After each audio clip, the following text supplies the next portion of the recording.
तुम्ही स्वतःला कधी विचारलं आहे का की तुम्ही स्वतःसाठी किती प्रयत्न केले?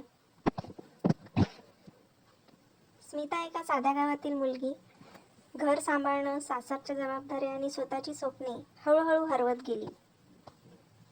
एक दिवस आरशासमोर उभे राहून तिने विचारलं, मी माझ्यासाठी शेवटचं कधी काही केलं का? त्या क्षणी ती ठरवते, मी पुन्हा सुरुवात करणार आहे. ती व्हिडिओ बनवायला सुरू करते. तिचा पहिला व्हिडिओ 10 व्ह्यूज, दुसरा व्हिडिओ 7 व्ह्यूज. त्यावर लोक हसले, टोमणे मारले, पण ती थांबली नाही.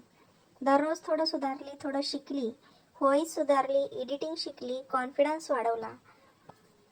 आणि एक दिवस तिचा व्हिडिओ व्हायरल झाला. आज ती हजारो लोकांना इन्स्पायर करते. ही गोष्ट सांगून जाते, आपण कधीच हारत नाही, फक्त थोडा वेळ थांबतो. जर तुम्हालाही पुन्हा सुरुवात करायची असेल तर आजच काही छोटंसं करा. Thanks for watching.